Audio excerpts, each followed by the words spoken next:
اعوذ باللہ من الشیطان الرجیم، بسم اللہ الرحمن الرحیم۔ شب قدر اس رات کو کہتے ہیں، اس قدر اور منزلت والی رات کو کہتے ہیں کہ جسے خداوند عالم نے 1000 مہینوں سے افضل قرار دیا ہے، کہ یہ ایک رات 1000 مہینوں سے افضل ہے، 1000 مہینوں کی عبادت سے افضل ہے۔ اس رات کے بہت سے اعمال ہیں جو کہ مفاتیح الجنان میں بیان کیے گئے ہیں، بہت سی روایتی کتب میں بیان کیے گئے ہیں، جن کا بہت ہی زیادہ ثواب ہے۔ یعنی جو ایک رات 83 سال کے برابر ہے، اگر ہم اسے حساب کریں تو ایک رات 83 سال کے برابر بنتی ہے۔ یعنی اس ایک رات میں عمل کرنا اس طرح گویا اس شخص نے 83 سال رات کو جاگ کر خداوند عالم عبادت کی۔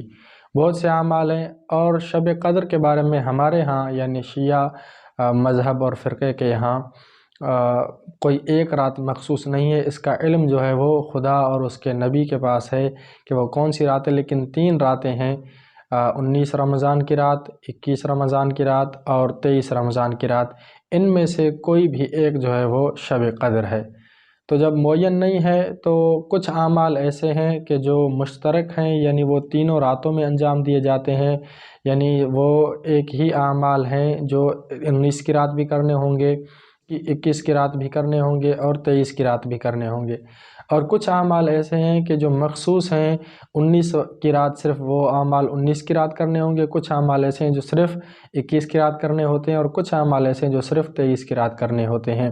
تو 2 قسم کے اعمال ہو گئے، ایک مشترکہ جو تینوں راتوں میں ایک ہی اعمال ہیں، اور دوسرے جو ہیں وہ الگ الگ خاص جو ہے اعمال ہیں، 19 کے الگ ہیں، 21 کے الگ ہیں اور 23 کے الگ ہیں۔ تو انشاءاللہ انہیں بیان کریں گے۔ سب سے پہلے آتے ہیں جو مشترکہ اعمال ہیں جو تینوں راتوں میں کیے جاتے ہیں، ان میں سب سے پہلے غسل کرنا۔ اور غسل یہ جو ہے وہ مغرب سے پہلے کیا جائے گا، یعنی 19 رمضان یا 21 رمضان یا 23 رمضان، ان تینوں جو ہے وہ راتوں میں مغرب سے پہلے یہ غسل کیا جائے گا، اور بہتر ہے کہ اسی غسل سے نماز مغرب ہے وہ انجام دی جائے۔ تو یہ جب غسل کرے گا کہ میں غسل کرتا ہوں شب قدر کا قربتاً الی اللہ، تو اسی جو ہے وہ غسل سے مغرب پڑھے گا، اور اسے وضو کرنے کی ضرورت نہیں۔ اس کی 21 کی اس کے بعد ہے 2 رکعت نماز۔ جب یہ مغرب عشاء نماز پڑھ چکا ہوگا تو اس کے بعد 2 رکعت نماز پڑھے گا، کہ جس کے دونوں رکعتوں میں الحمد کے بعد 7 مرتبہ سورہ توحید یعنی قل هو اللہ احد پڑھنا ہوگی۔ دونوں رکعتوں میں، پہلی رکعت میں بھی الحمد کے بعد 7 مرتبہ سورہ توحید، اور رکعت میں بھی اسی طرح۔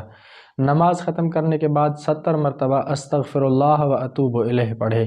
استغفر اللہ و اتوب الیہ 70 مرتبہ پڑھے تو اس کا ثواب یہ ہے کہ روایت میں ہے کہ جو شخص بھی اس طرح عمل کرے گا تو ابھی وہ اپنے مصلی سے، اپنی اس نماز والی جگہ سے نہیں اٹھا ہوگا کہ خداوند عالم اس کے اور اس کے والدین کے تمام گناہ جو ہے وہ معاف کر دے گا۔ تیسرا ہے قرآن جو ہے وہ کھولے اور اسے سامنے رکھے اور پڑھے، اللہم انی اسألک بکتابک المنزل وما فیہ وفیہ اسمک الاکبر واسماؤک الحسنى وما یخاف ویرجى ان تجعلنی من عتقائک من النار۔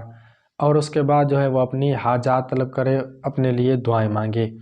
اور اس کے بعد چوتھا عمل جو ہے وہ ہے قرآن اپنے سر پر رکھے اور یہ پڑھے کہ اللہم بحق ھذا القرآن و بحق من ارسلتہ بہ و بحق کل مؤمن مدحتہ فیہ و بحقک علیہم فلا احد اعرف بحقک منک۔ اور اس کے بعد وہی قرآن مجید جو ہے وہ اپنے سر پر رکھے اور 10 مرتبہ کہے بک یا اللہ، اس کے بعد بک یا محمد، اور 10 مرتبہ اس کے بعد کہے بعلی،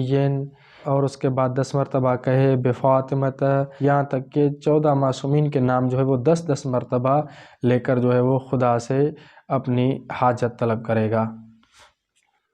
اس کے بعد 5واں عمل ہے زیارت امام حسین علیہ السلام کے، جس کے بارے میں روایت ہے کہ جو شخص ان راتوں میں یعنی شب قدر میں امام حسین علیہ السلام کی قبر کی زیارت کرے گا